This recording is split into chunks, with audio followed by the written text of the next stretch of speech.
कहाँ तक पता। PBR 322 PUC वेक्टर के बारे में बात नहीं हुई थी ना अभी। चलो।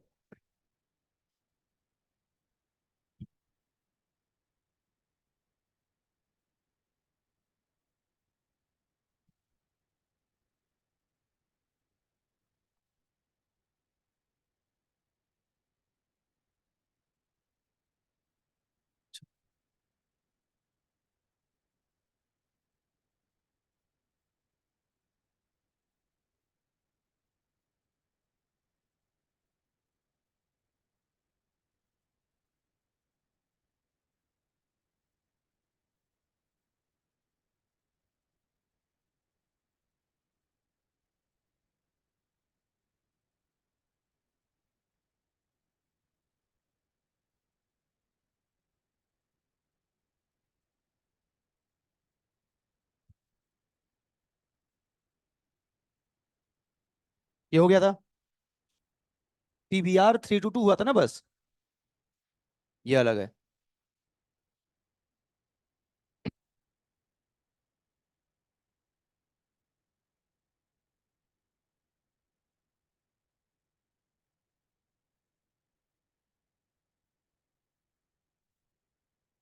चलो ध्यान दो।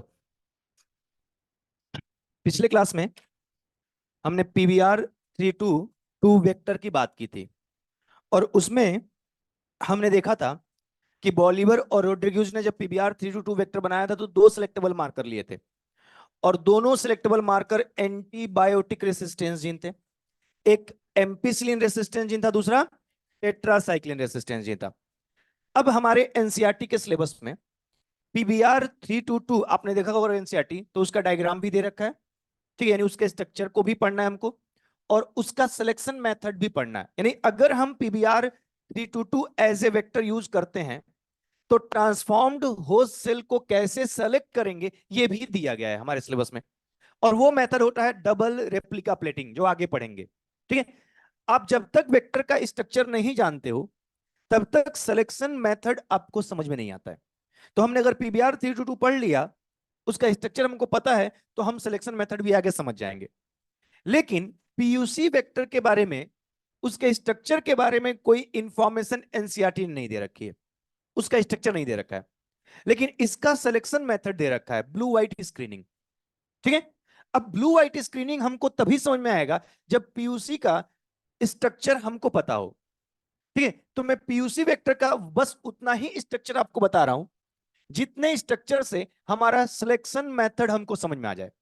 यानी स्ट्रक्चर से जब भी क्वेश्चन पूछा जाएगा तो हमको PBR 322 से पूछा जाएगा, लेकिन सिलेक्शन मेथड समझने के लिए, ब्लू व्हाइट स्क्रीनिंग समझने के लिए हमको पीयूसी वेक्टर का ये स्ट्रक्चर इतना आना चाहिए। अब ये स्ट्रक्चर है क्या, समझना बेटा। तो यूनिवर्सिटी ऑफ कैलिफोर्निया वालों ने जब प्लाज्मिड बनाया तो उनके प्लाज्मिड में भी ओराई था, उनके प्लाज्मिड में भी रेस्ट्रिक्शन एंडोन्यूक्लियर सीक्वेंस थे। अब वो सीक्वेंस मैं दिखा नहीं रहा हूं क्योंकि हमको उससे मतलब नहीं है। बट इन्होंने क्या किया, इन्होंने भी अपने प्लाज्मिड में दो सिलेक्टेबल मार्कर लिए। यहां पे भी दो सिलेक्टेबल मार्कर था, बट चेंज ये था कि इन्होंने एक selectable marker antibiotic resistance gene लिया, एम्पिसिलिन रेसिस्टेंस जीन वही रहने दिया जो उनमें था, लेकिन टेट्रासाइक्लिन रेसिस्टेंस जीन की जगह पे इन्होंने एंजाइम सिंथेसाइजिंग जीन लैक्जेट जीन ले लिया। तो अगर, ठीक है, एक जीन एंजाइम सिंथेसाइजिंग जीन हो, लैक्जेट जीन हो, और दूसरा gene antibiotic resistance gene ampicillin resistance gene हो, तो यही पीयूसी वेक्टर कहलाएगा। ठीक है, अब सुनना बेटा, अगर ये वेक्टर किसी बैक्टीरिया में जाएगा एज सच, ऐसे ही, तो उस बैक्टीरिया के पास में एम्पिसिलिन रेसिस्टेंस प्रॉपर्टी आ जाएगी, वो बैक्टीरिया एम्पिसिलिन से मरेगी नहीं। और दूसरा, उस बैक्टीरिया में लैक्जेट जीन होगा तो बीटा गैलेक्टोसाइडेज एंजाइम भी बनेगा। बात समझ गए। अब मैं क्या करूं, अगर इस लैक्जेट जीन को रेस्ट्रिक्शन एंडोन्यूक्लियस से कट करूं, ठीक है, तो ये दो पार्ट में टूट जाएगा और इसके बीच में अपना डिजायर्ड डीएनए इंसर्ट कर दूं तो लैक्जेट जीन का इंसर्शनल इनएक्टिवेशन हो जाएगा। क्या हो जाएगा, इंसर्शनल इनएक्टिवेशन हो जाएगा और फिर बीटा गैलेक्टोसाइडेज नहीं बनेगा। इतनी सी बात बस याद रखनी है, और अब इस स्ट्रक्चर के बेसिस पे जब मैं स्क्रीनिंग पढ़ाऊंगा तो आपको समझ में आ जाएगा। तो पीयूसी वेक्टर में बस एक अलग सा एक डायग्राम बना लेना है, इससे ज्यादा और इसमें डिस्कशन करने की जरूरत नहीं है। ठीक है, तो जल्दी से इसको बना लो।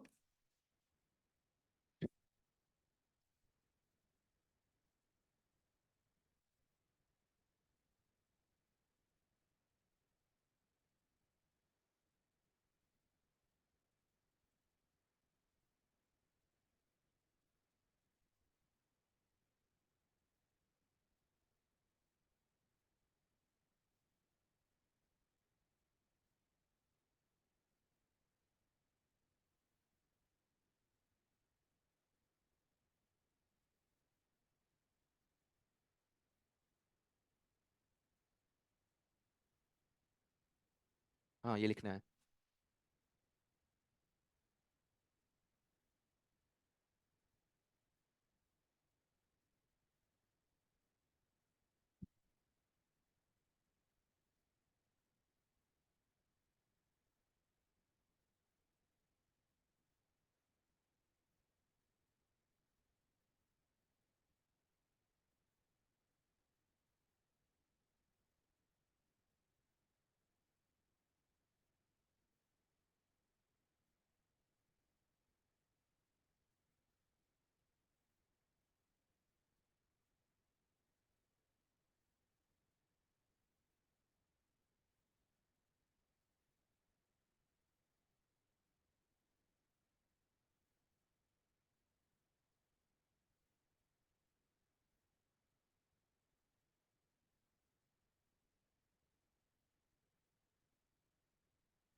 चलो ध्यान देना आप।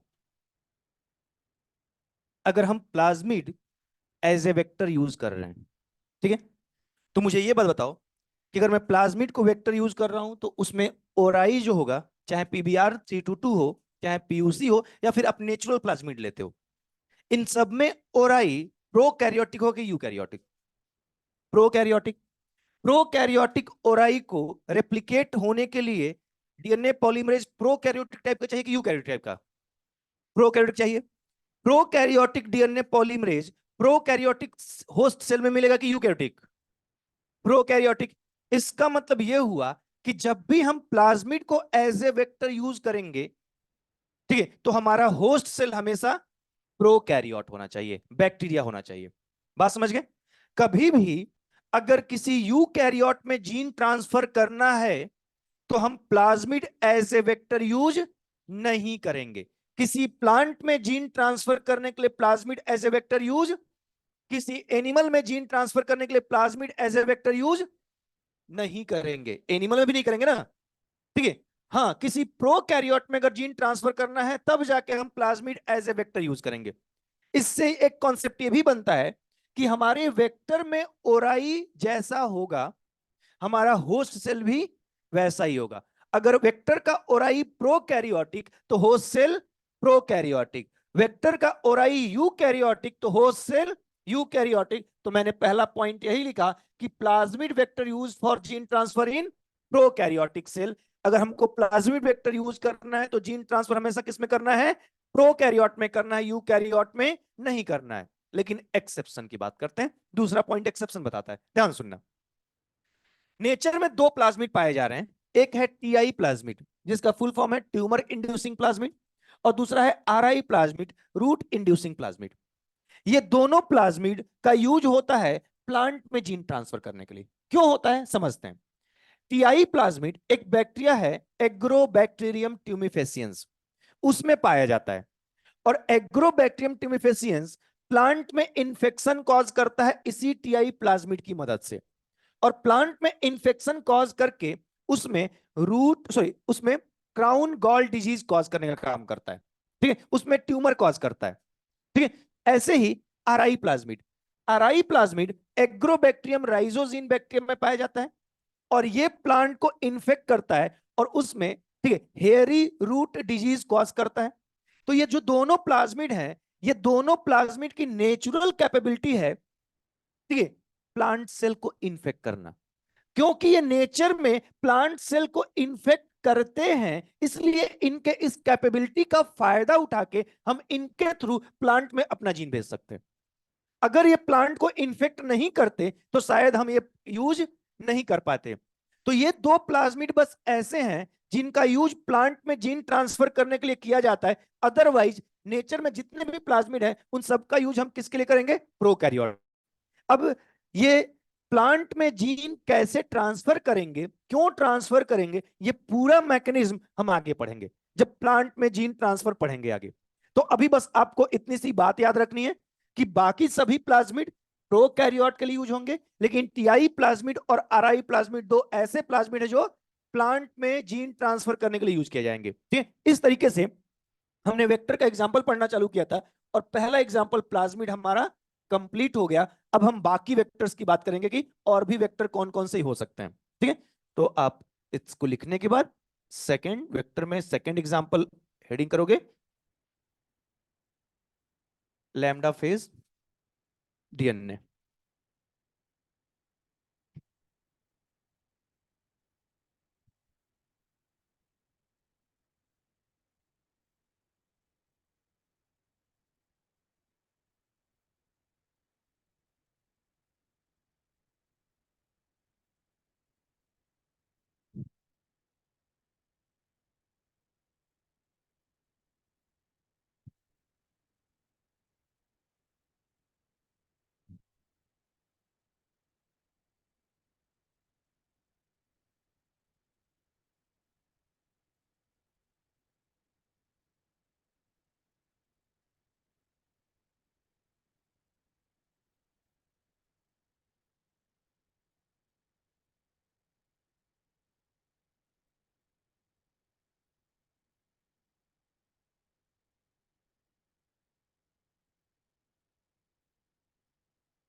हम्म। नहीं बताऊंगा अभी, जैसे कंप्लीट हो जाएगा बता दूंगा। यहाँ तक आएगा। मैंने बोला था वेक्टर तक, वेक्टर भी कंप्लीट थोड़े हुआ है, वेक्टर तो चल ही रहा है ना। हाँ तो वेक्टर तक बोला था, वेक्टर भी कंप्लीट नहीं हो पाया था कल। ठीक है, टेंशन मत लो, आज की क्लास में भी कुछ आएगा।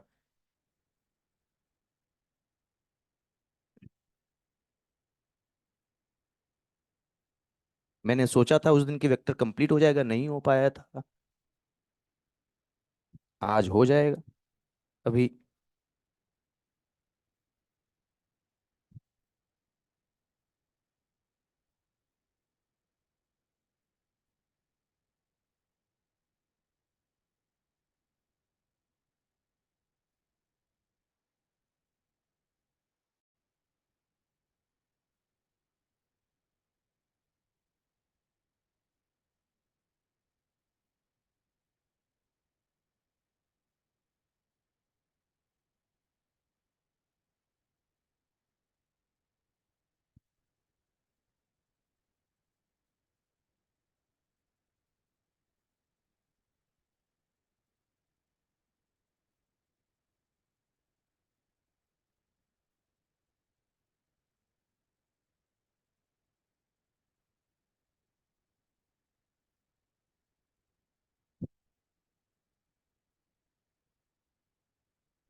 ध्यान दो बेटा,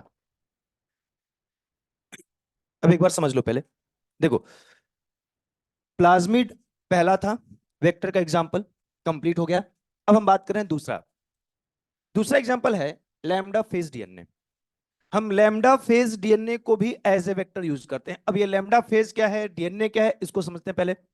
तो हमने एक वायरस के बारे में पढ़ा था, लैम्डा फेज वायरस, जो बैक्टीरिया यानी ई कोलाई को इन्फेक्ट करता है, याद आ रहा है? अब सुनना बेटा, ये हमारे पास में लैम्डा फेज वायरस हो गया। ये lambda phase virus E coli में इंफेक्शन कॉज करता है। ये हो गई ई कोलाई सेल, ठीक है।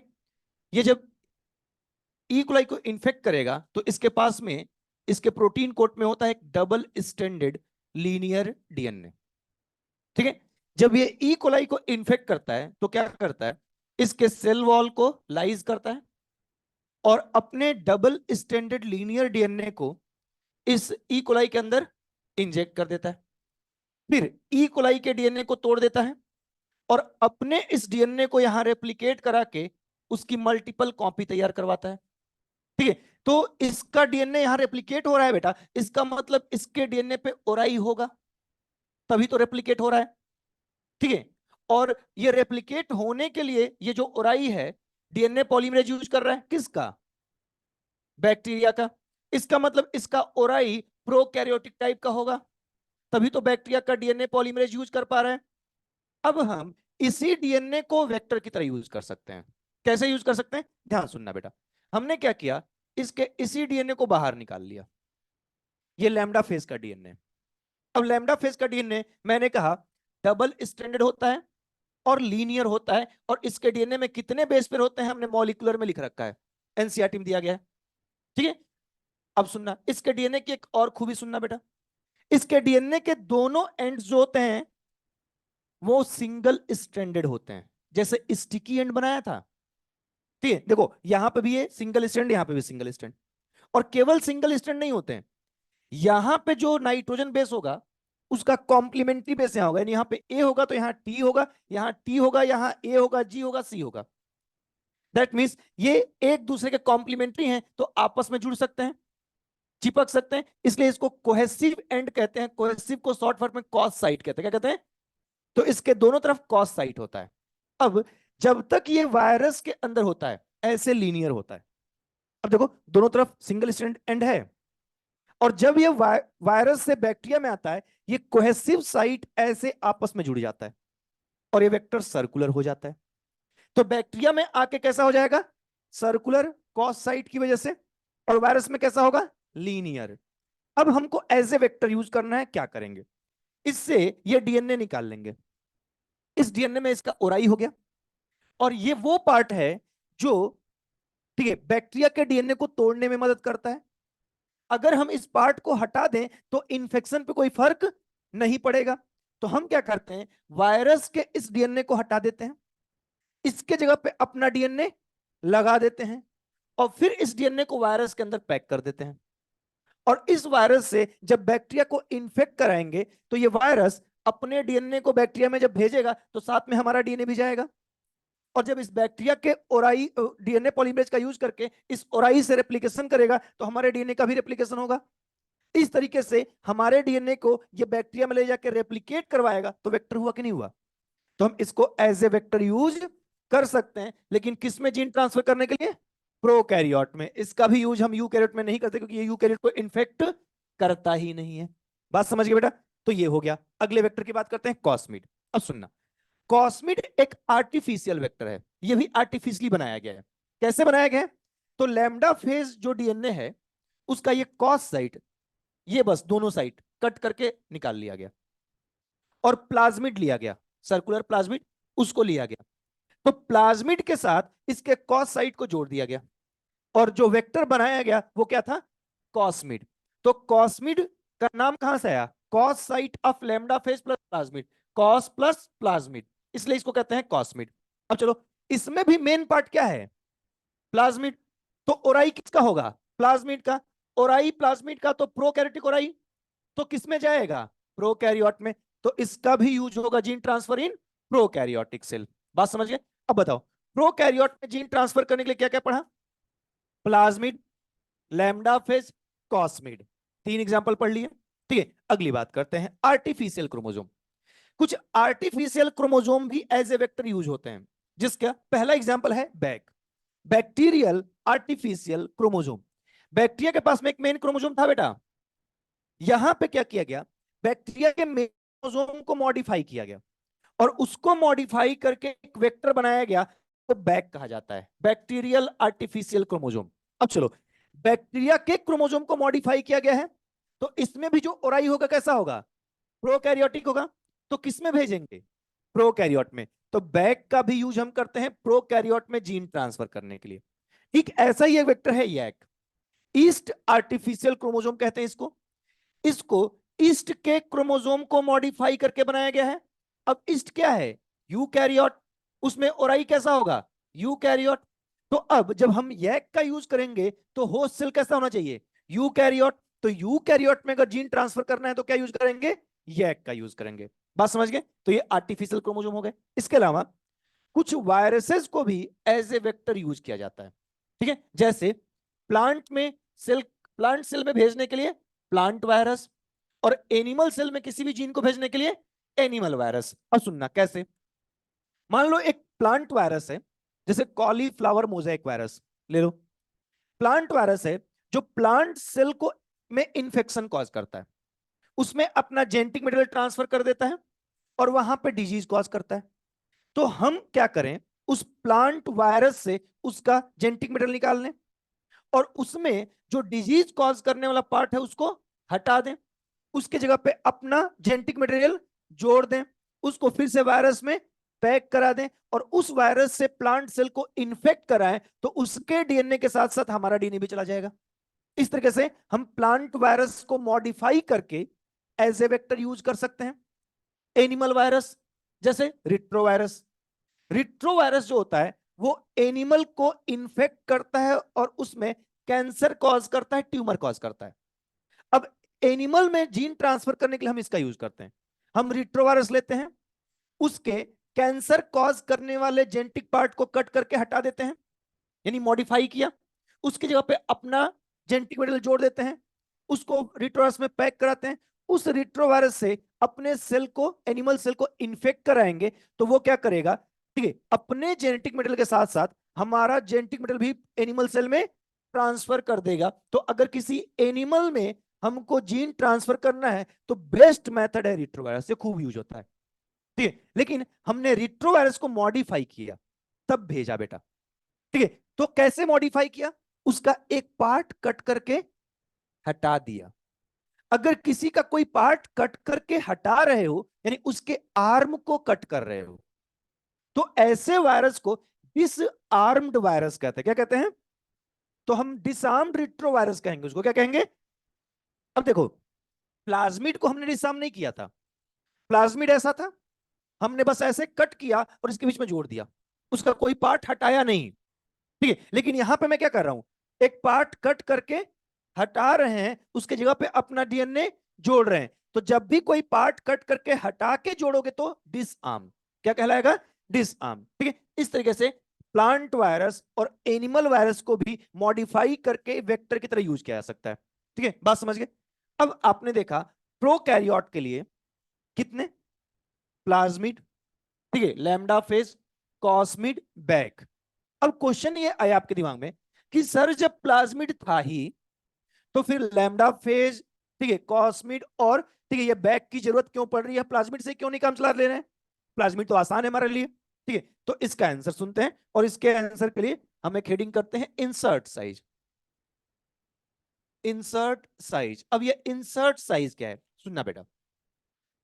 हर एक वेक्टर की लिमिटेशन होती है कि वो कितने बड़े डिजायर्ड डीएनए को अपने साथ जोड़ सकता है।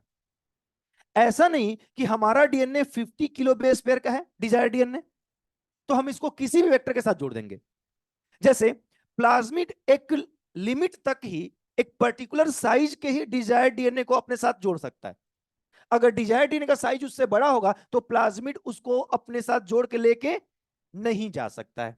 बात समझ गए, ठीक है। इसलिए हमको अपने डिजायर्ड डीएनए के साइज के अकॉर्डिंग वेक्टर सेलेक्ट करना होता है। जैसे अगर मैं बात करूं कि इंसर्ट साइज का मतलब हमारे, ठीक है, इंसर्ट का साइज, हमारे डिजायर्ड डीएनए का साइज कितना बड़ा है, तो प्लाज्मिड का इंसर्ट साइज सबसे छोटा होता है।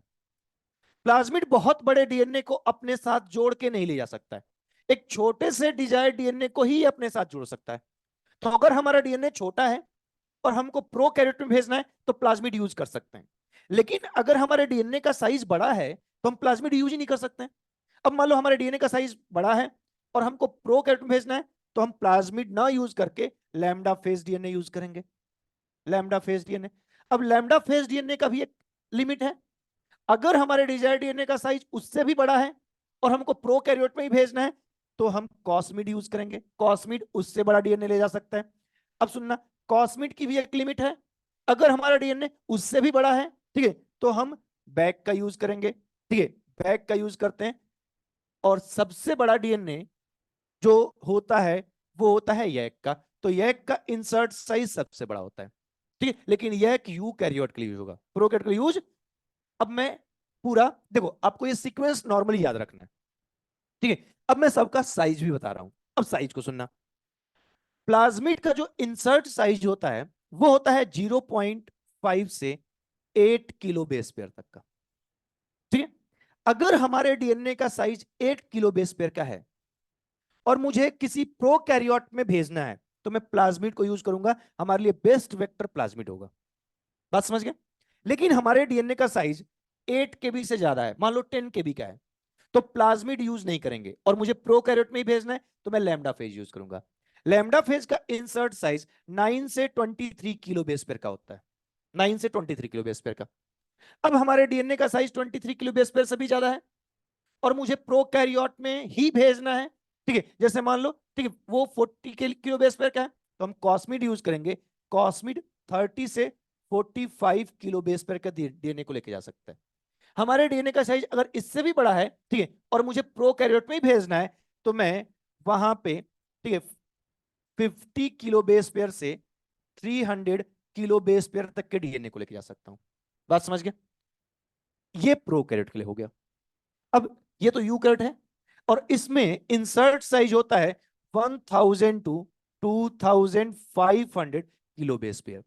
क्वेश्चन पूछा जाएगा सबसे बड़ा इंसर्ट साइज किस वेक्टर का होता है, यैक का होता है। लेकिन यैक का यूज करोगे तो होस्ट कौन होगा, यूकैरियोट होगा। तो अब बताना बेटा, एक बात क्लियर हुई कि selection of vector depends on two things.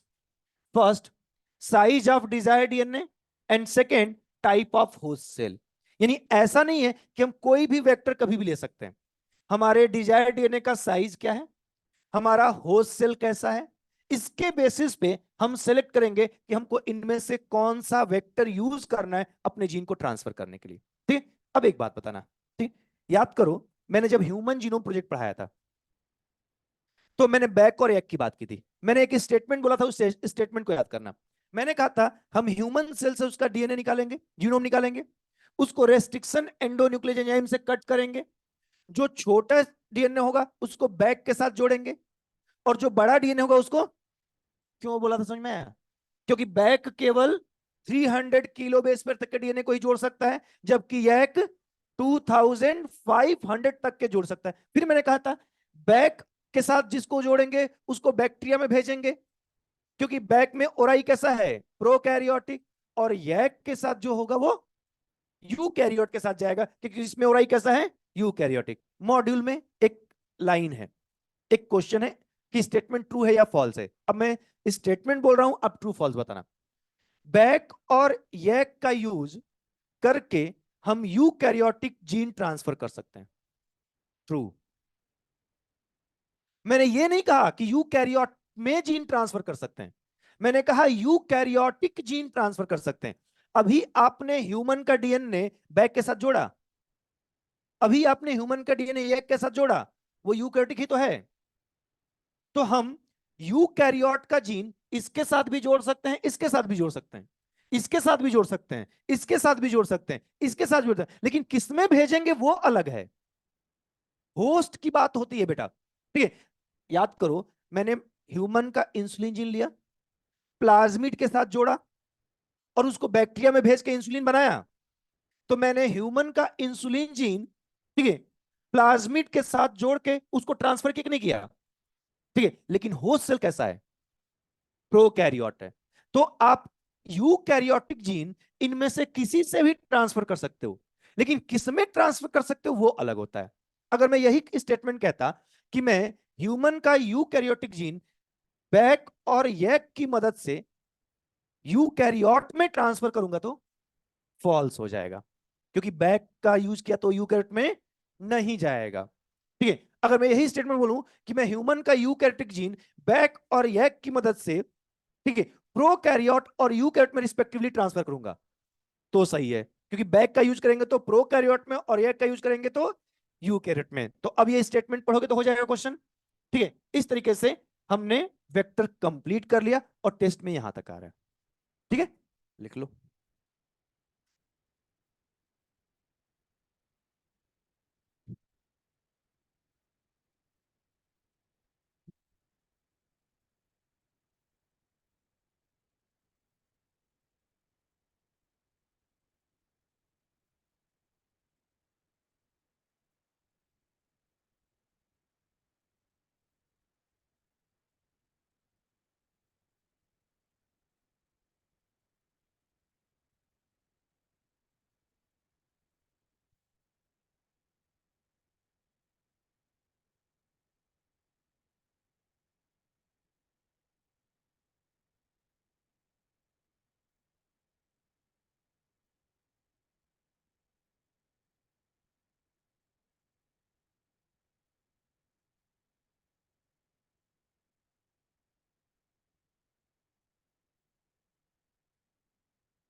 Physics solution module 3, 5, 6 जाते समय ग्राउंड फ्लोर बुक स्टोर से प्राप्त कर ले।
हाँ, तो जो मैक्सिमम, वो मैक्सिमम रेंज बता रहा है बेटा, मिनिमम नहीं बता रहा है। ठीक है 20।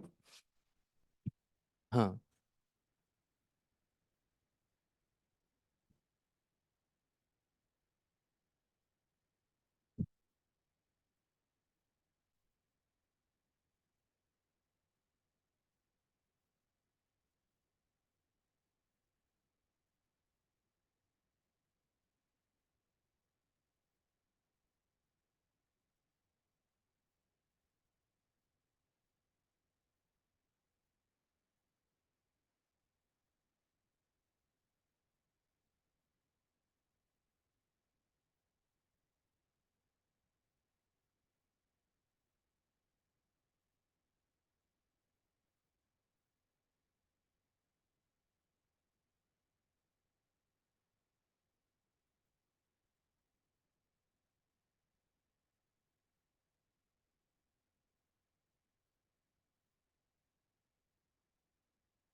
ध्यान दो बेटा।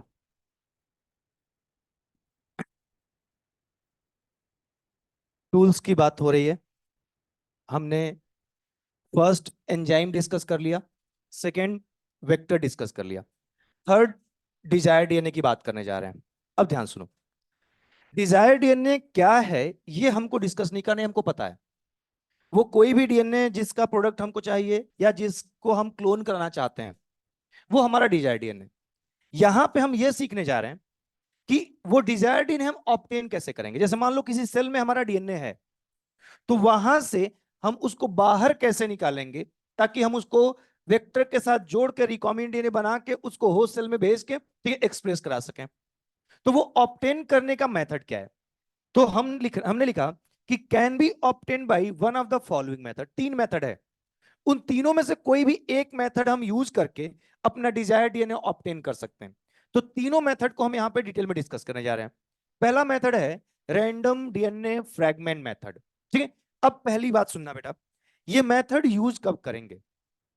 ये मेथड हम तभी यूज कर पाएंगे जब हमारे डिजायर डीएनए को, ठीक है, हम किस रेस्ट्रिक्शन एंडोन्यूक्लियस से कट करें तो वो हमारे मेन डीएनए से अलग होगा, ये जानकारी हमको हो। ठीक है, दूसरा, जब वो कट होके अलग होगा तो वो कितने किलो बेस पेयर का होगा, उसका साइज क्या होगा, ये हमको पता हो, तभी जाके ये मेथड हम यूज कर पाएंगे, अदरवाइज ये मेथड यूज नहीं कर पाएंगे। एक और बात, जब हम किसी डिजायर्ड डीएनए का प्रोडक्ट बनाना चाहते हैं, इसका मतलब कि उस डिजायर्ड डीएनए के बारे में हमको पूरी इंफॉर्मेशन है। ठीक है, बायोटेक्नोलॉजी में हम उसी डीएनए के प्रोडक्ट बनाना चाहते हैं जिसकी इंफॉर्मेशन हमको होती है। जैसे अगर मुझे इंसुलिन हार्मोन बनाना है, तो इंसुलिन के बारे में पूरी इंफॉर्मेशन हमको है, तभी तो हम उसमें इंटरेस्टेड हैं। ठीक है, तो इंसुलिन का जीन कितना बड़ा होता है, कहां पाया जाता है, कैसे कट होगा, ठीक है, ये सारी इंफॉर्मेशन हमको होती है पहले से। बात समझ गए? तो मान लो हमारा ये सेल है, इस सेल में ये हमारा डिजायर्ड डीएनए है जो 10 KB का है, 10 किलो बेस पेयर का है। और हमको पता है कि मैं किस रेस्ट्रिक्शन एंडोन्यूक्लियस से कट करूंगा तो ये डीएनए फ्री होगा। जैसे इसको ऐसे समझे, ध्यान सुनना बेटा, ये पूरा जीनोम है, ये पूरा जीनोम है, इस पूरे जीनोम में ये हमारा डिजायर्ड डीएनए है। तो जब मैं डीएनए निकालूंगा किसी सेल से, तो केवल डिजायर्ड डीएनए नहीं आएगा, पूरा डीएनए आएगा। अब पूरा डीएनए जब आ गया, तो मुझे पता होना चाहिए कि मैं इसको कौन से रेस्ट्रिक्शन एंडोन्यूक्लियस से कट करूं ताकि हमारा डिजायर्ड डीएनए बाकी डीएनए से अलग हो जाए।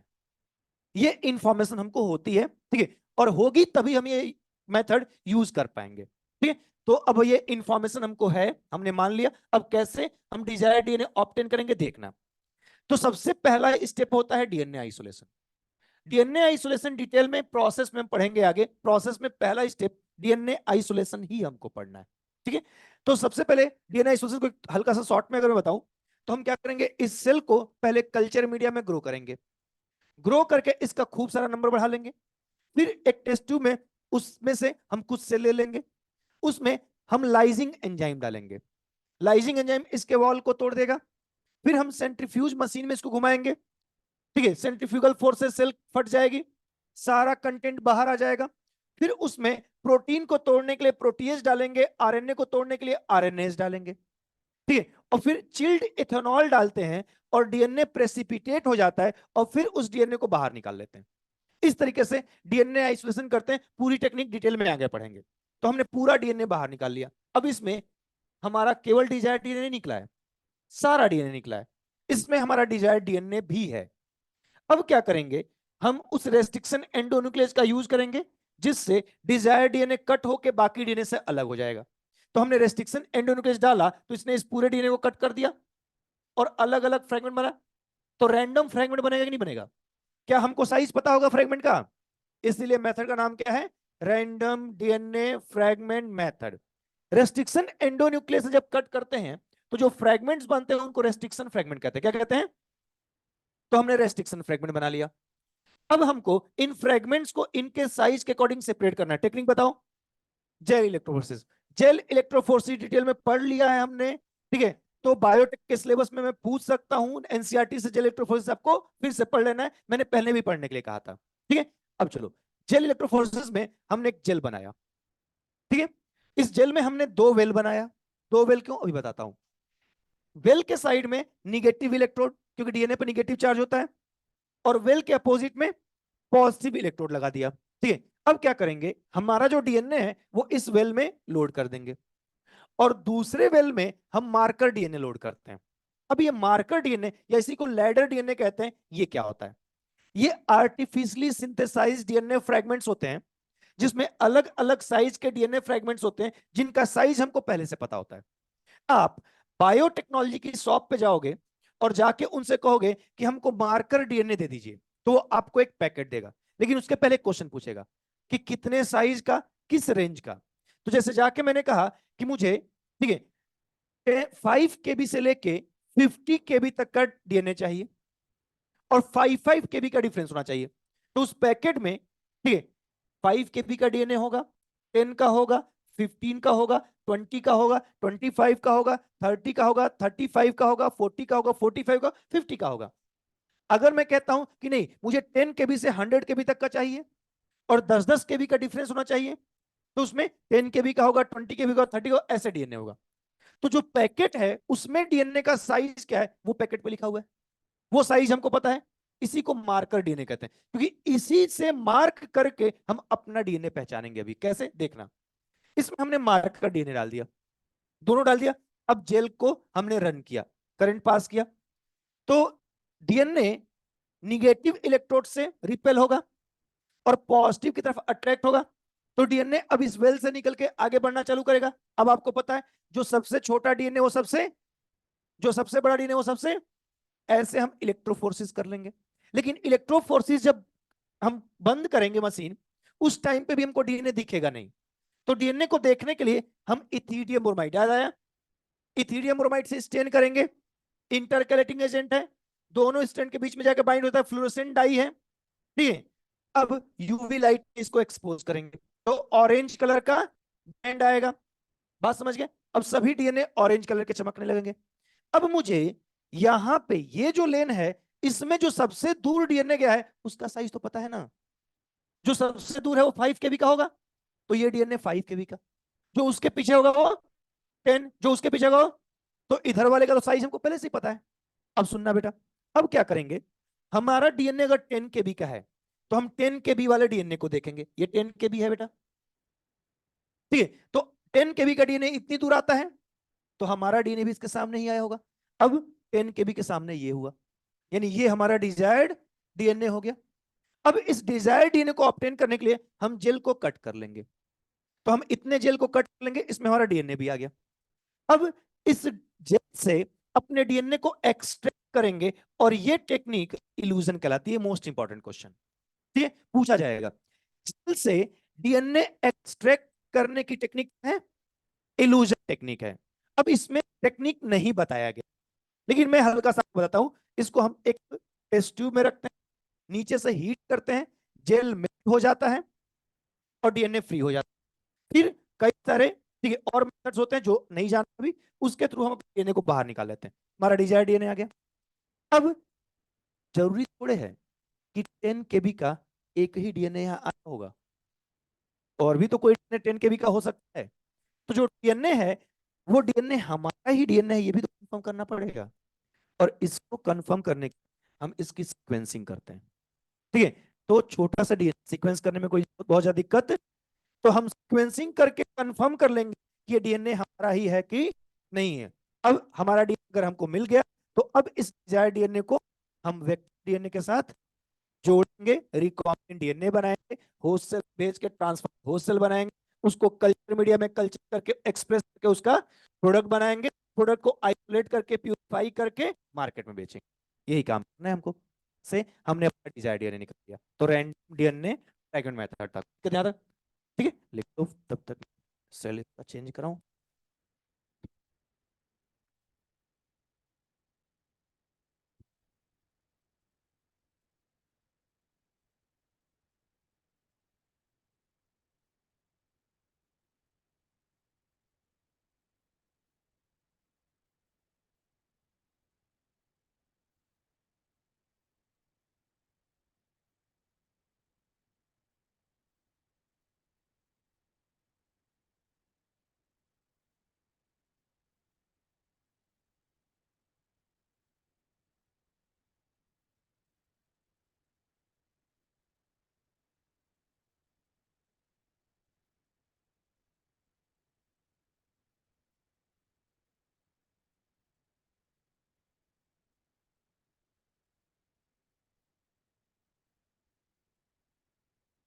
ये हो गया सबका।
ध्यान दो बेटा।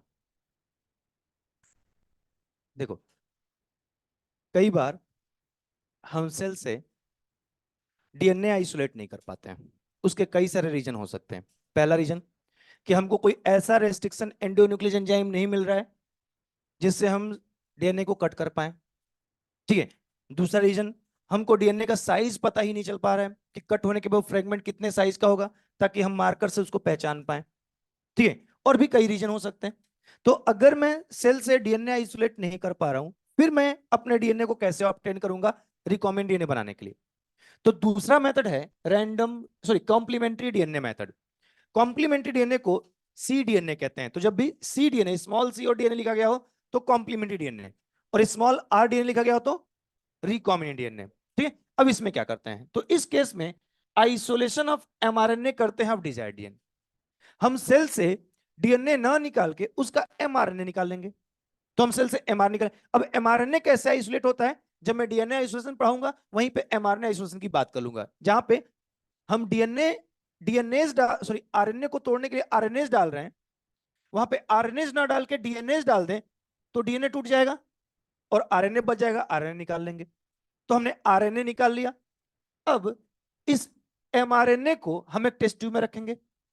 हमारे पास में एक एंजाइम है रिवर्स ट्रांसक्रिप्टेज, जो रिवर्स ट्रांसक्रिप्शन कराता है। ये रिवर्स ट्रांसक्रिप्टेज क्या करेगा, इस एमआरएनए को टेम्पलेट मानेगा और इस एमआरएनए के ऊपर इसका कॉम्प्लीमेंट्री डीएनए बना देगा। तो इस एमआरएनए का कॉम्प्लीमेंट्री है, इसलिए इसको कॉम्प्लीमेंट्री डीएनए कह रहे हैं। बात समझ गए? तो ये इसका कॉम्प्लीमेंट्री डीएनए बना और ये सिंगल स्ट्रैंडेड डीएनए हो जाएगा। लेकिन जो डीएनए बनेगा वो एमआरएनए से जुड़ा रहेगा, अलग नहीं होगा। तो याद करो, जब भी डीएनए के ऊपर डीएनए बनता था तो जुड़ा रहता था, ऐसे ही आरएनए के ऊपर भी डीएनए बनेगा तो जुड़ा रहेगा। तो ये जुड़ा हुआ है। इस तरीके से बनेगा डीएनए आरएनए हाइब्रिड। ठीक है। हमको डबल स्ट्रैंडेड डीएनए चाहिए, ये डीएनए आरएनए हाइब्रिड नहीं चाहिए, या सिंगल स्ट्रैंड डीएनए भी नहीं चाहिए। तो अब क्या करेंगे, एक एंजाइम होता है आरएनएज एच। एच का मतलब होता है हाइब्रिड। ये आरएनएज एच ऐसा आरएनए है जो डीएनए आरएनए हाइब्रिड में से आरएनए को हटाता है। ये कभी भी फ्री आरएनए को नहीं तोड़ेगा, ये केवल उसी आरएनए को तोड़ेगा जो डीएनए के साथ जुड़ा होगा। इसको हटा दिया, हाइड्रोलाइज कर दिया। अब बचा क्या, सिंगल स्ट्रैंडेड कॉम्प्लीमेंट्री डीएनए। अब सिंगल स्ट्रैंडेड कॉम्प्लीमेंट्री डीएनए को डबल करना है तो हमारे पास में डीएनए पॉलीमरेज फर्स्ट है। ये डीएनए डिपेंडेंट डीएनए पॉलीमरेज है। ये क्या करेगा, इस डीएनए को स्ट्रैंड मानेगा और उसका कॉम्प्लीमेंट्री एक और स्ट्रैंड बना देगा। ऐसे बन जाएगा डबल स्ट्रैंडेड कॉम्प्लीमेंट्री डीएनए। और अब इस डीएनए को वेक्टर के साथ जोड़ो, रिकॉम्बिनेंट डीएनए बन जाएगा। उसको होस्ट में ट्रांसफर करो, ट्रांसफॉर्म्ड होस्ट सेल बन जाएगा, उससे प्रोडक्ट बना लो। ठीक है। तो या तो हम डीएनए आइसोलेट कर लें या फिर हम आरएनए आइसोलेट करके डीएनए बना लें। एक पॉइंट सुनना बेटा, अगर मैं डीएनए आइसोलेट करूं इस मेथड से और मैं उसी डीएनए का एमआरएनए आइसोलेट करूं इस मेथड से, और दोनों यूकैरियोटिक हैं, तो ये जो कॉम्प्लीमेंट्री डीएनए होगा इसका साइज अपने एक्चुअल डीएनए के साइज से छोटा होगा। तुम बताओ क्यों? सोचो। मैंने एक यूकैरियोटिक डीएनए आइसोलेट कर लिया, जीन आइसोलेट कर लिया उस मेथड से, और मैंने इस मेथड से उसी जीन का एमआरएनए आइसोलेट किया, उससे कॉम्प्लीमेंट्री डीएनए बनाया। तो ये कॉम्प्लीमेंट्री डीएनए साइज में छोटा होगा उससे। याद करो, यूकैरियोटिक जीन है, उसमें इंट्रॉन भी होगा एक्सॉन भी होगा। और हमने एमआरएनए आइसोलेट किया, एमआरएनए में केवल एक्सॉन होता है, इंट्रॉन तो यहां पे तो इंट्रॉन नहीं है ना। तो इंट्रॉन नहीं है इसलिए इसका साइज क्या होगा, छोटा होगा। तो इंट्रॉन नहीं होता है इसलिए इसका साइज स्मॉल होता है, छोटा होता है। बात समझ गए? ठीक है। तो हमने कहा इन यूकैरियोट, अगर ये यूकैरियोट है, size of complementary DNA is smaller than its actual gene. Actual gene से छोटा होता है due to the lack of intron, intron के नहीं होने की वजह से। बात समझ गए? एक और बात बताओ बेटा, मान लो मैंने इस मेथड से एक यूकैरियोटिक जीन निकाला, इस जीन को मैं अगर वेक्टर के साथ जोड़ के किसी प्रोकैरियोटिक सेल में भेज दूं तो क्या ये जीन वहां पे एक्सप्रेस करके हमारा प्रोटीन बना पाएगा? क्यों नहीं बना पाएगा?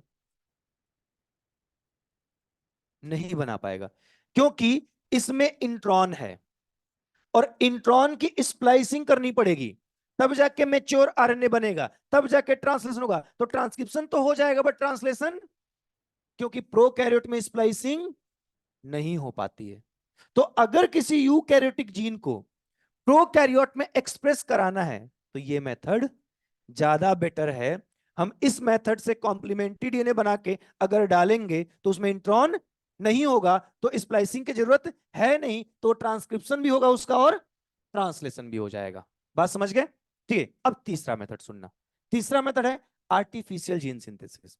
ठीक है, अगर मुझे अपने डीएनए का सीक्वेंस पता है, ठीक है, तो ना ये करने की जरूरत है ना ये करने की जरूरत है, हम आर्टिफिशियली भी जीन बना सकते हैं। ठीक है, जैसे डॉक्टर हरगोविंद खुराना साहब ने बनाया था first artificial gene synthesis. Doctor Hargobind Khorana ने किया था, उन्होंने टीआरएनए का जीन सिंथेसाइज किया था। ठीक है, तो जैसे उन्होंने सिंथेसाइज किया था, ठीक उसी मेथड से हम आर्टिफिशियल जीन सिंथेसाइज करके भी अपना काम चला सकते हैं, इससे भी हमारा एम फुलफिल हो जाएगा। ठीक है, बात समझ गए? अब ये मेथड हमको पढ़ना नहीं है, आर्टिफिशियल जीन कैसे बनाया जाता है ये मेथड नहीं पढ़ना है, बस याद रखना कि ऐसे भी हम अपना डीआरडीएनए ऑब्टेन कर सकते हैं और उसको वेक्टर के साथ जोड़ के अपना प्रोडक्ट बना सकते हैं। तो चाहे ये मेथड हो या फिर ये मेथड हो या ये मेथड हो, तीनों में से कोई भी एक मेथड यूज करके हम डिजायर डीएनए ऑब्टेन कर सकते हैं। अब एक पॉइंट सुनना बेटा, इस मेथड से डीएनए निकाल रहे हो, देखो एक या दो डीएनए निकलेगा, इस मेथड से बनाओगे तो डीएनए कम ही बनेगा और इस मेथड से भी थोड़ा कम ही बनेगा। अगर हमारा डिजायर डीएनए कम है, हमको रिकॉम्बिनेंट डीएनए बनाने के लिए अपने डिजायर डीएनए की बहुत सारी कॉपी चाहिए होती है। जितनी ज्यादा कॉपी हमारे पास में होगी उतना ही ज्यादा रिकॉम्बिनेंट डीएनए बनेगा। तो अगर हमारा डिजायर डीएनए कम है तो हम उसको एम्पलीफाई कर सकते हैं बाई पीसीआर। तो अब पीसीआर पढ़ेंगे, इसको एम्पलीफाई कैसे करना है, पीसीआर की पूरी टेक्निक पढ़नी है। बात समझ गए? तो अगली हेडिंग होगी पीसीआर, लेकिन उसके पहले नोट करके वो पॉइंट लिख लेंगे।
क्या? हट जाए इधर से? अच्छा, ठीक है, रुक जाओ। हट जा रहे हैं अभी, मत हटें।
हो गया?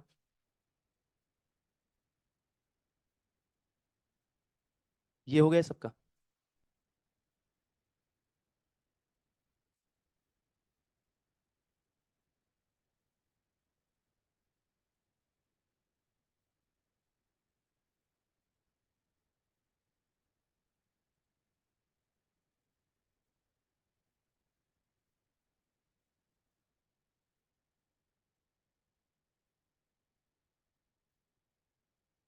चलो बेटा, ध्यान दो एक बार।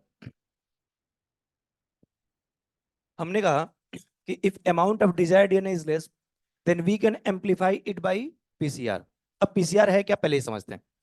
पीसीआर का फुल फॉर्म है पॉलीमरेज चेन रिएक्शन। ध्यान सुनना, पीसीआर कोई मशीन नहीं है, ठीक है? पढ़ो एक बार फिर से, पॉलीमरेज चेन रिएक्शन एक रिएक्शन है जो बार बार चलता है, एक सीरीज में चलता है, एक चेन में चलता है। इसी को पीसीआर कह रहे हैं। तो हमारे पास में एक ट्यूब होगा, ठीक है, जिसको पीसीआर ट्यूब भी कहते हैं, एपेंड्रॉफ ट्यूब कहते हैं। इस ट्यूब के अंदर एक रिएक्शन चलेगा पॉलीमराइजेशन का। पॉलीमराइजेशन क्या है?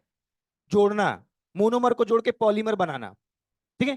तो इस ट्यूब के अंदर पॉलीमराइजेशन का एक रिएक्शन चलेगा साइकिल में, और उसी रिएक्शन को पीसीआर कहेंगे। बात समझ गए? तो रिएक्शन पीसीआर है। जिस मशीन के थ्रू ये होगा उस मशीन को थर्मल साइक्लर कहते हैं। तो मशीन क्या है? Thermal cycler. और जो रिएक्शन होगा वो पीसीआर है।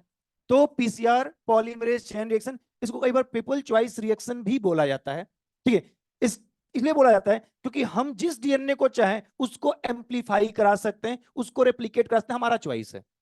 ठीक है, किसी डीएनए का, जैसे मान लो ये पूरा डीएनए है, इस डीएनए का हम केवल इतना पार्ट चाहते हैं कि एम्पलीफाई हो तो इतना भी हो जाएगा, हम चाहते हैं पूरा डीएनए हो तो उतना भी हो जाएगा, ये हमारे ऊपर होगा। ठीक है, इस टेक्निक को पहली बार डेवलप किया था कैरीमुलिस, इंपॉर्टेंट नाम है, याद रखना, पूछा जाता है। ठीक है, कैरीमुलिस ने। ठीक है, दूसरा ये है क्या, तो हमने कहा it's a in vitro. In vitro का मतलब आर्टिफिशियल कंडीशन में, इन द वेसल, वेसल के अंदर। ठीक है, it's a in vitro amplification. Amplification का मतलब किसी का नंबर बढ़ाना। हमारे पास में एक डीएनए है, ठीक है, इसके जैसे 100 कॉपी कर देना, मिलियंस कॉपी, 1 मिलियन कॉपी तैयार कर देना, एम्प्लीफिकेशन हो रहा है। तो हमने कहा it's a in vitro amplification of desired DNA. ये डिजायर्ड डीएनए का इन विट्रो एम्प्लीफिकेशन है। ठीक है, by the help of thermal cycler. Thermal cycler machine की हेल्प से यही पीसीआर है।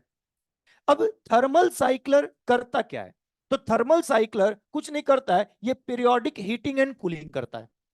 इसका काम बस इतना है, एक बार इस ट्यूब के अंदर टेम्परेचर को बढ़ाना कम करना, बढ़ाना कम करना, बस इतना सा काम करता है। बाकी वो रिएक्शन अपने आप इस ट्यूब के अंदर हो जाता है। ठीक है, तो थर्मल साइक्लर की मदद से अपने डीएनए को एम्पलीफाई करने की टेक्निक क्या कहलाती है, पीसीआर कहलाती है। ठीक है, इसी को पीसीआर कह रहे हैं। अब सुनना, एम्पलीफाई होगा कैसे। किसी भी डीएनए की कॉपी कब बनेगी, जब उसका रेप्लिकेशन होगा। क्या होगा, यानी मैं सिंपल लैंग्वेज बोलूं कि डीएनए को इस ट्यूब के अंदर रेप्लिकेट कराने जा रहे हैं। डीएनए को इस ट्यूब के अंदर आर्टिफिशियली रेप्लिकेट कराना ही क्या है, पीसीआर है। यही क्या है, पीसीआर है। इसी रिएक्शन क्या कह रहे हैं, PCR. That reaction is called PCR. ठीक है, लेकिन अब प्रॉब्लम की बात करते हैं, सॉल्यूशन की बात करते हैं।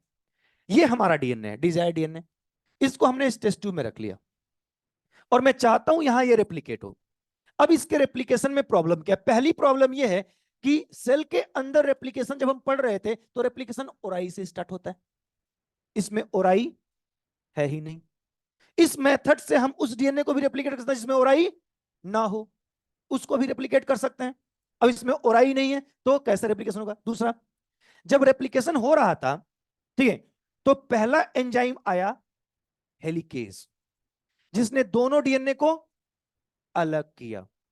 ठीक है, तो यहां पे इसको भी रेप्लिकेट करने के लिए क्या डालना पड़ेगा, हेलिकेज, जो डीएनए को अलग करे। लेकिन हेलिकेज आर्टिफिशियल कंडीशन में काम ही नहीं करता है। ठीक है, तो हम नहीं कर सकते, पहला पॉइंट, तो हम नहीं कर सकते, अलग नहीं कर सकते। अब इसका सॉल्यूशन क्या है, ये तो प्रॉब्लम था, सॉल्यूशन क्या है। तो डीएनए के दोनों स्ट्रैंड को अलग करने के दो और तरीके हैं।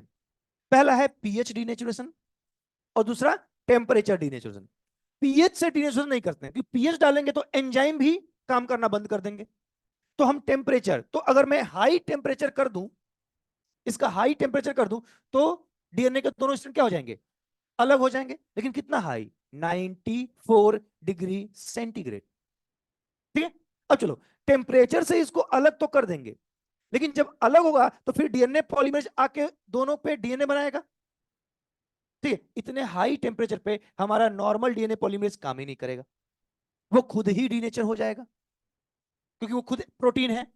तो अब इस प्रॉब्लम का सॉल्यूशन क्या ढूंढा गया, तो हमने कहा कि अगर हम यहां पे एक ऐसा डीएनए पॉलीमरेज ले लें जो थर्मोस्टेबल हो, हाई टेम्परेचर पे भी डीनेचर ना हो, तो हमारा काम चल जाएगा। ऐसा डीएनए पॉलीमरेज कहां मिलता है, थर्मोफिलिक बैक्टीरिया में, आर्की बैक्टीरिया। ठीक है, क्योंकि वो हाई टेम्परेचर पे ही रहती हैं। अगर उसका डीएनए पॉलीमरेज निकाल लिया जाए तो हमारा काम मिल जाएगा। तो हमने एक डीएनए पॉलीमरेज लिया, टैग पॉलीमरेज।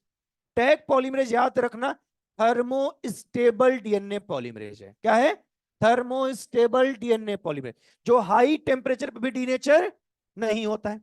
और ये थर्मस एक्वेटिकस बैक्टीरिया से निकाला जाता है। और भी डीएनए पॉलीमरेज है, पीएफएलयू है पायरोकोकस फ्यूरियोसस से, वेंट है थर्मोफिलिक थर्मोकोकस लिटोरलिस से, बट हमारे एनसीईआरटी में टैग दिया गया, तो मैं उस टैग की बात कर रहा हूं। ठीक है, तो और क्वेश्चन भी यहीं से आता है। तो हमने टैग पॉलीमरेज ले लिया, काम हो गया। अब चलो, अब दोनों स्ट्रैंड अलग हो जाएंगे टेम्परेचर से, और ये इसको पॉलीमराइज करेगा। लेकिन पॉलीमराइज करेगा तो जोड़ने के लिए न्यूक्लियोटाइड चाहिए, तो हमने न्यूक्लियोटाइड डाल दिया, डीएनटीपी, डीएटीपी, डीजीटीपी, डीसीटीपी, डीटीटीपी डाल दिया, ये भी डाल दिया। लेकिन सुनना बेटा, दोनों स्ट्रैंड अलग होते हैं तो डीएनए पॉलीमरेज को प्राइमर चाहिए, और प्राइमर आरएनए प्राइमर बनता है। अब आरएनए प्राइमर के साथ दिक्कत यह है कि पहले प्राइमर बनाओ फिर उसको हटाओ, ठीक है, आर्टिफिशियल कंडीशन में बना के हटाना मुश्किल है। तो हमने क्या किया, हमने कहा कि क्यों नहीं हम प्राइमर खुद से डिजाइन करके डाल दें, ठीक है। तो हमने यहां पे दो टाइप के प्राइमर डाले, और ये प्राइमर डीएनए प्राइमर लिया, क्योंकि वो प्राइमर अगर डीएनए होगा तो हटाने की जरूरत नहीं पड़ेगी। तो हमने आर्टिफिशियली दो टाइप के single stranded DNA primer design कर लिए। अब दो टाइप क्यों, ध्यान सुनना बेटा, अगर मेरा ये डीएनए है मान लो, ठीक है, तो एक प्राइमर यहां जुड़ेगा और एक प्राइमर यहां जुड़ेगा, बात समझे। तो यहां का सीक्वेंस अलग है और यहां का सीक्वेंस, तो यहां का प्राइमर यहां का कॉम्प्लीमेंट्री, यहां का प्राइमर यहां का कॉम्प्लीमेंट्री, तो दो टाइप का चाहिए कि नहीं चाहिए, तो हमने दो टाइप के प्राइमर ले लिए, बात समझ गए।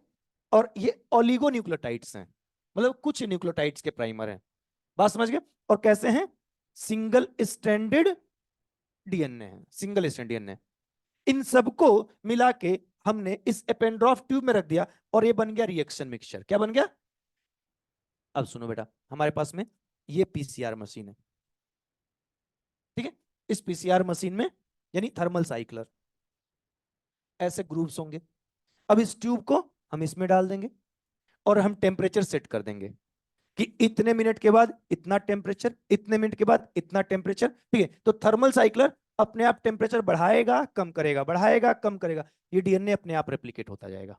कैसे समझते हैं, यहां पे तीन स्टेप है बस, तीन स्टेप में पूरा रिएक्शन हो जाएगा। पहले स्टेप की बात करते हैं। सबसे पहले ये हमारा डिजायर डीएनए हो गया, जिसको हमको एम्पलीफाई करना है।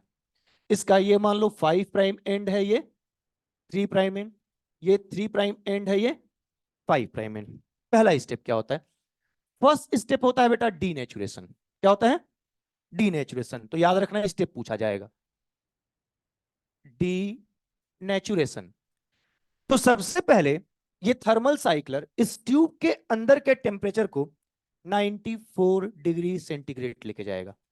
आपसे पूछा जाएगा कि डीनेचुरेशन का टेम्परेचर कितना होता है, 94। इतने हाई टेम्परेचर पे डीएनए के दोनों स्ट्रैंड एक दूसरे से अलग हो जाएंगे, डीनेचुरेशन हो गया, बात समझ गए। ये हो गया 5 प्राइम टू 3 प्राइम, ये हो गया 3 प्राइम टू 5 प्राइम। अब सुनना, इतने हाई टेम्परेचर पे डीएनए के दोनों स्ट्रैंड अलग तो हो गए, लेकिन इस टेम्परेचर पे हमारा डीएनए प्राइमर जुड़ पाएगा क्या, इतने टेम्परेचर बॉन्ड टूटता है, बनता नहीं है। अब मुझे कॉम्प्लीमेंट्री डीएनए प्राइमर को जोड़ना है, एक यहां एक यहां। अब प्राइमर को जोड़ने के लिए टेम्परेचर कम करना पड़ेगा, ठीक है।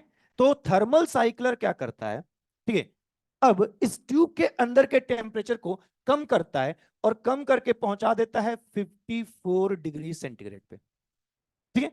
जब टेम्परेचर 54 डिग्री सेंटीग्रेड हो जाएगा, तो ध्यान सुनना बेटा, जब 54 डिग्री सेंटीग्रेड होगा तो अब जो डीएनए प्राइमर हमने डाला है वो जहां का कॉम्प्लीमेंट्री होगा वहां जाके जुड़ जाएगा, लेकिन एंटी पैरेलल जुड़ेगा। कैसा जुड़ेगा, एंटी पैरेलल। अब सुनना, अगर ये 3 है तो यहां 5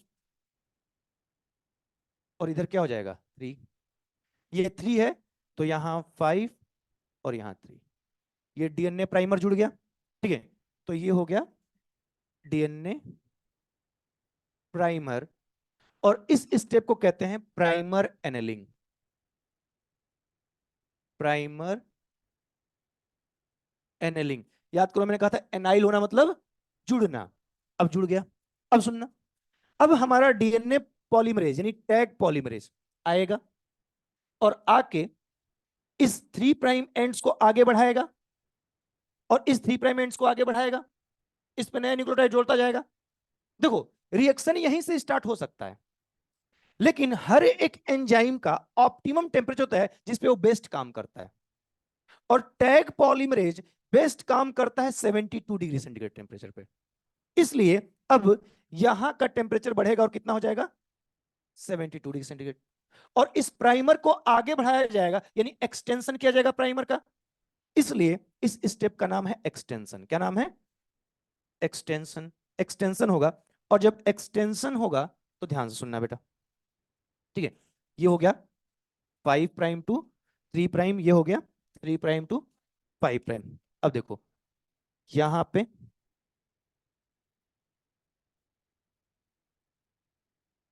5 टू 3, 5 टू 3, अब इसको एक्सटेंड करके ये एक डीएनए बन गया,